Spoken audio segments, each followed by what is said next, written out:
আসসালামু আলাইকুম ভিউয়ার্স, আপনারা এখানে দেখতে পাচ্ছেন হিরো কোম্পানির প্যাশন প্রো মোটরসাইকেলটি। আজকে এই মোটরসাইকেল দিয়ে আপনাদেরকে মোটরসাইকেল চালানো শেখাবো এবং দক্ষ চালক কিভাবে হওয়া যায় তার কিছু টিপস থাকবে।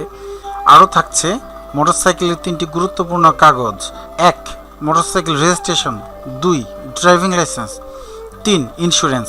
এই 3টি কাগজ আপনি কিভাবে করবেন তার একটা সংক্ষিপ্ত বিবরণী থাকছে টিউটোরিয়ালে।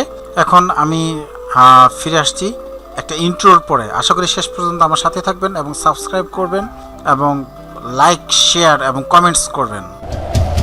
Welcome to my channel. I am Harunur Rashid, TTB, teachers treasure of Bangladesh. এ হচ্ছে আমার শ্রদ্ধেয় বড় ভাই জুলফিকার আলী, সোনালী ব্যাংকের এক্সিকিউটিভ অফিসার। আর এ হচ্ছে সাইফুল ইসলাম, আমার কাকা, ব্র্যাক ব্যাংকের অডিট অফিসার। সারা বাংলাদেশ ঘুরতে হয় তার। আজকে এই সাইফুল কাকাকে মোটরসাইকেল চালানো শেখাবো। এটা হচ্ছে হেডলাইটের সুইচ। ইঞ্জিন চালু অবস্থায় এই সুইচটা দিলে হেডলাইটটি জ্বলে উঠবে। এখন ইঞ্জিন কিন্তু চালু নেই, কাজে এই সুইচটা দিলেও হেডলাইটটা জ্বলবে না। সাধারণত রাতের ড্রাইভের জন্য হেডলাইট জ্বালাতে হয়, দিনের বেলায় হেডলাইট জ্বালানোর কোনো প্রয়োজন নেই।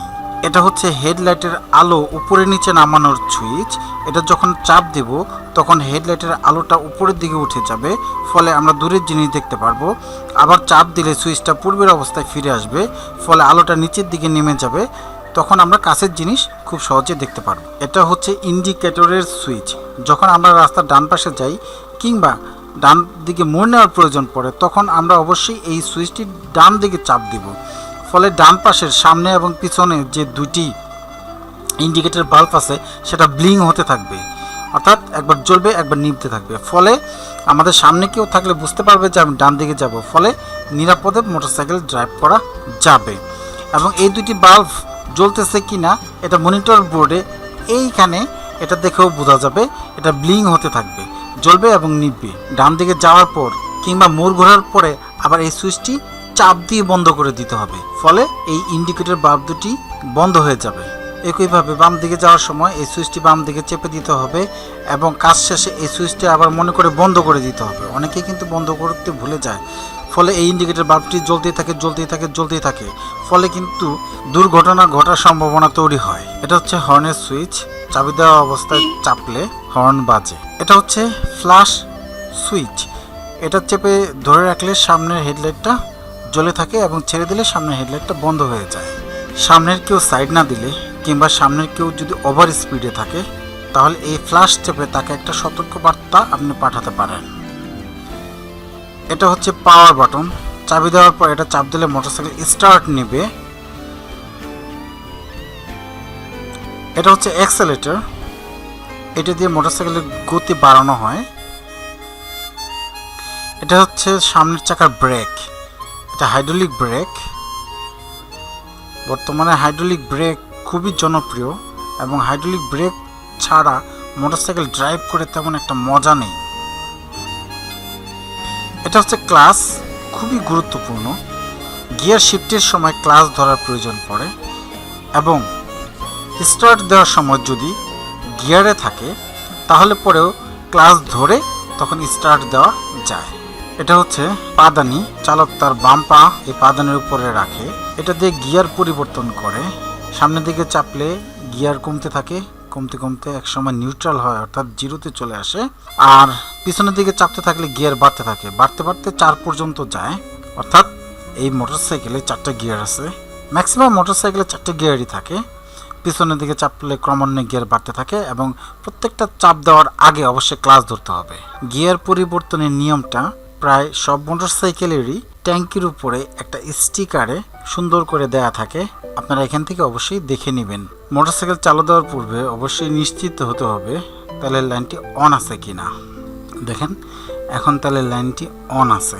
পেট্রোল কিংবা অকটেন যখন খুব বেশি পরিমাণে কমে যাবে তখন মোটরসাইকেল বন্ধ হয়ে যাবে কিংবা বন্ধ হয়ে যাওয়ার উপক্রম হবে। তখন আপনি তেলের লাইনটি ঘুরিয়ে এইভাবে রিজার্ভে দিয়ে দিবেন, ফলে আপনি আরও কিছু দূর মোটরসাইকেল ড্রাইভ করতে পারবেন। তেল ভরার পরে তেলের চাবিটা আপনি পুনরায় অনে দিয়ে রাখবেন। মোটরসাইকেল চালানোর শেষে অফ করে রাখতে পারেন। কোথাও পার্কিং করে রাখলেও আপনি মোটরসাইকেলের তেলের লাইনটি অফ করে রাখতে পারেন। চোরে চুরি করে নিয়ে গেলে কিছু দূর যাওয়ার পরে কিন্তু মোটরসাইকেল বন্ধ হয়ে যাবে, চোরের কিন্তু তেলের লাইনের দিকে খেয়াল থাকবে না, ফলে আপনি চোর ধরতে পারবেন খুব সহজে। কিন্তু সমস্যা হলো নিজেও আপনি ভুলে যেতে পারেন তেলের লাইনটা অন করতে, ফলে আপনিও বিড়ম্বনায় পড়তে পারেন। এটা হচ্ছে চক, সাধারণ অবস্থায় চক অফ থাকে, আর এটা হচ্ছে অন। শীতের দিনে সকালে যখন মোটরসাইকেল স্টার্ট নিতে চায় না তখন চক অন করে স্টার্ট দিতে হয়, এবং কিছুক্ষণ পরে ইঞ্জিন যখন গরম হয় তখন আবার চকটা অফ করে মোটরসাইকেল ড্রাইভ করতে হয়। শুধুমাত্র ঠান্ডা ইঞ্জিন চালু করার জন্যই চক অন করবেন, আর সবসময় চক অফ থাকবে। চক অন করে মোটরসাইকেল ড্রাইভ করলে কিন্তু ফুয়েল খরচ দ্বিগুণেরও বেশি হবে, এটা মাথায় রাখতে হবে। এটা হচ্ছে মোটরসাইকেলের সাইড স্ট্যান্ড। সাইড স্ট্যান্ডের মাধ্যমে মোটরসাইকেল বেশি পার্কিং করা হয়। অনেকে মোটরসাইকেল চালানোর সময় এই সাইড স্ট্যান্ড তুলতে ভুলে যায়, ভুলে গেলে কিন্তু মারাত্মক বিপদ হতে পারে। এই সাইড স্ট্যান্ড কোনো একটা স্পিড ব্রেকারের সাথে কিংবা কোনো একটা উঁচু স্থানে আঘাত লেগে আপনি পড়ে যেতে পারেন, এর ফলে মারাত্মক দুর্ঘটনা ঘটতে পারে। ফলে সাইড স্ট্যান্ড তুলতে ভুলে গেলে কিন্তু চলবে না। মনিটরেও সাইড স্ট্যান্ডের ইন্ডিকেটর দেওয়া আছে। এখানে এই লাইট যদি জ্বলে থাকে বুঝতে হবে আপনি সাইড স্ট্যান্ড তুলেননি। না তুলে থাকলে মোটরসাইকেল বন্ধ করে থামিয়ে আপনি স্ট্যান্ড তুলে আবার যাত্রা শুরু করবেন। এটা হচ্ছে ডাবল স্ট্যান্ড। ডাবল স্ট্যান্ডের সাহায্যে মোটরসাইকেল একটু নিরাপদে পার্কিং করা যায়, এবং অপেক্ষাকৃত একটু সরু জায়গায় পার্কিং করতে গেলে এই ডাবল স্ট্যান্ড ব্যবহার করা হয়। এটা হচ্ছে ডান পায়ের পাদানি, আর এটা হচ্ছে ব্রেক, পায়ের ব্রেক। এই ব্রেকটা মূলত পিছনের চাকার উপরে কাজ করে। আর এটা হচ্ছে স্টার্টার। যখন সেলফ স্টার্ট বাটন কাজ করবে না তখন কিক দিয়ে মোটরসাইকেল স্টার্ট দিতে হবে। এবার মোটরসাইকেলের স্পিডোমিটার নিয়ে কিছু কথা বলি। সেটা হলো যে মোটরসাইকেল আপনি যত জোরে চালাবেন তত স্পিডোমিটারের কাটা উপরের দিকে উঠতে থাকবে, এবং আপনি বুঝতে পারবেন কত কিলোমিটার পার আওয়ারে আপনি মোটরসাইকেল ড্রাইভ করছেন। এখানে দেখা যাচ্ছে 30 কিলোমিটার থেকে 50 কিলোমিটার সবুজ দাগ কাটা আছে। তার মানে 30 থেকে 50 গতিতে আপনি যদি মোটরসাইকেল ড্রাইভ করেন তাহলে আপনার ইকোনমি অর্থাৎ ফুয়েল খরচটা আপনার কম হবে। এবার আমরা চলে আসি ফুয়েল ইন্ডিকেটর বা জ্বালানি নির্দেশক স্ক্রিনে। এখান থেকে আমরা কতটুকু ফুয়েল বা পেট্রোল বা অকটেন ট্যাঙ্কির ভিতরে আছে তা আমরা খুব সহজেই বুঝতে পারবো। এখান থেকে আমরা মোটরসাইকেল মোট কত কিলোমিটার চালানো হয়েছে তা দেখতে পারবো। আপনারা দেখতে পাচ্ছেন এখানে মোটরসাইকেল 7850 কিলোমিটার চালানো হয়েছে।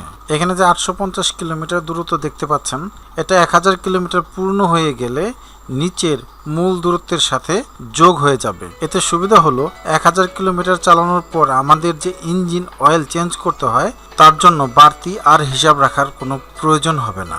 এটা হচ্ছে মোটরসাইকেলের প্লাগ। মোটরসাইকেল স্টার্ট না নিলে কখনো কখনো প্লাগ খুলে পরিষ্কার করার প্রয়োজন পড়ে। আপনি একবার দেখলেই এটা পারবেন।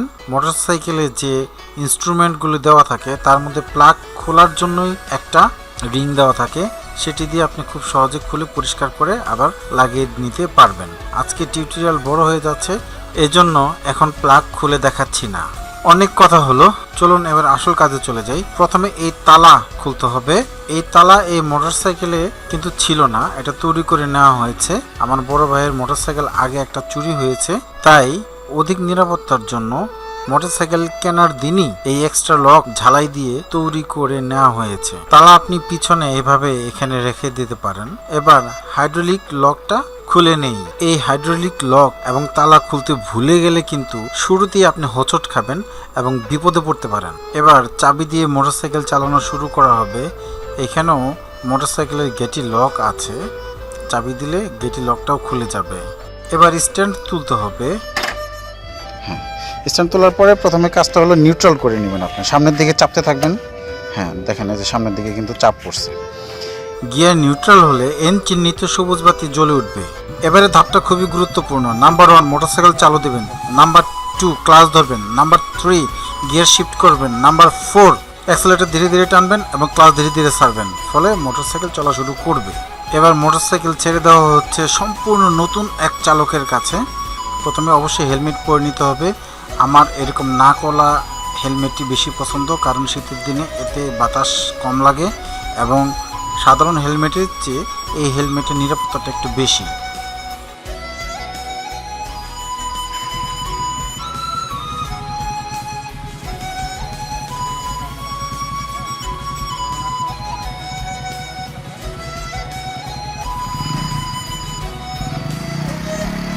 গিয়ে ফেলাইছে।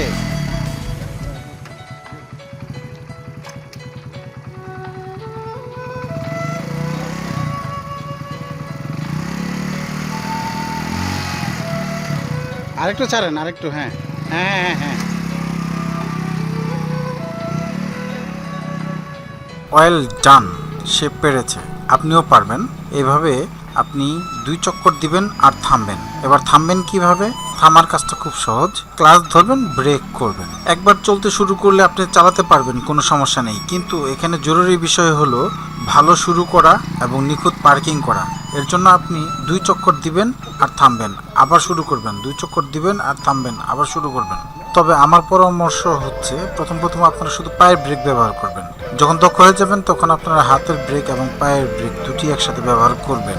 এভাবে প্রতিদিন 1 ঘন্টা মাঠে প্র্যাকটিস করার 7 দিন পরে রাস্তায় বের হওয়ার পরামর্শ রইল। কিন্তু রেজিস্ট্রেশন কার্ড, ড্রাইভিং লাইসেন্স এবং ইন্স্যুরেন্স ছাড়া আপনি রাস্তায় বের হলে আপনি মোবাইল কোর্টে যদি পড়েন তাহলে আপনাকে জরিমানা গুনতে হবে। চলুন এবার সংক্ষেপে জেনে নেই কিভাবে আপনি রেজিস্ট্রেশন কার্ড, ড্রাইভিং লাইসেন্স এবং ইন্স্যুরেন্স করবেন। এটা হচ্ছে আমার মোটরসাইকেলের রেজিস্ট্রেশন সার্টিফিকেট। এটা মোটরসাইকেল কেনার সাথে সাথে এই রেজিস্ট্রেশন সার্টিফিকেটটা করে নিতে হয়। আপনি যে শোরুম থেকে মোটরসাইকেল কিনবেন তারাও আপনার এই রেজিস্ট্রেশন সার্টিফিকেট করে দিতে পারে, কিংবা আপনি নিজেই করতে পারেন। আমার রেজিস্ট্রেশন সনদ আমি নিজেই করেছি। আপনি নিজে যদি রেজিস্ট্রেশন করতে চান তাহলে যে শোরুম থেকে আপনি মোটরসাইকেল কিনবেন সেই শোরুম থেকে আপনাকে অনেকগুলো পৃষ্ঠার কাগজপত্র দিবে। সেই কাগজপত্র নিয়ে বিআরটিএতে যাবেন, সেখান থেকে ফর্ম পূরণ করে নির্ধারিত ব্যাংকে টাকা জমা দিয়ে সেই টাকা জমা দেওয়ার রসিদ এবং সেই কাগজপত্র বিআরটিএতে জমা দিলে আপনার প্রসেসিং শেষ হবে। তার কিছুদিন পরে আপনাকে নম্বর প্রদান করবে এবং নম্বর প্লেট প্রদান করা হবে। বিআরটিএতে সব কিছু রেডি হলে আপনাকে SMS দিয়ে জানানো হবে। এবার আসি ড্রাইভিং লাইসেন্স আপনি কিভাবে করবেন। প্রথমে আপনি লার্নার কার্ড করবেন। লার্নার কার্ড করতে খুব বেশি টাকা খরচ হয় না।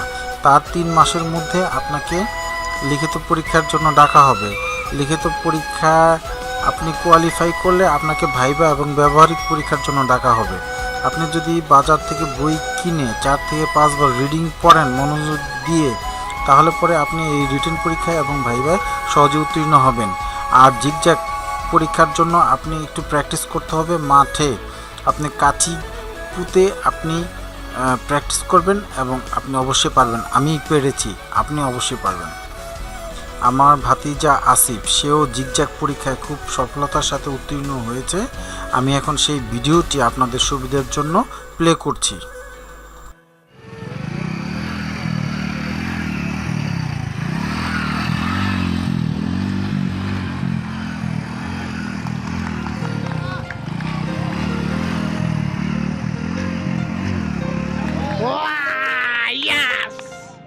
এবার আসি মোটরসাইকেল ইন্স্যুরেন্স কিভাবে করবেন। মাত্র 225 টাকা খরচ করলেই আপনি ইন্স্যুরেন্স করতে পারবেন। ইন্স্যুরেন্স করে এমন বীমা কোম্পানির অফিসে গেলে আপনার 10 মিনিট সময় লাগবে। এই অলসতা করবেন না, কারণ ইন্স্যুরেন্স করতে লাগে মাত্র 225 টাকা, কিন্তু এর জন্য জরিমানা গুনতে হয় 2000 টাকার উপরে। কাজে অলসতা না করে ইন্স্যুরেন্সটা করে নেবেন অবশ্যই। আমি ইন্স্যুরেন্স করেছিলাম অগ্রণী ইন্স্যুরেন্স কোম্পানি লিমিটেড থেকে।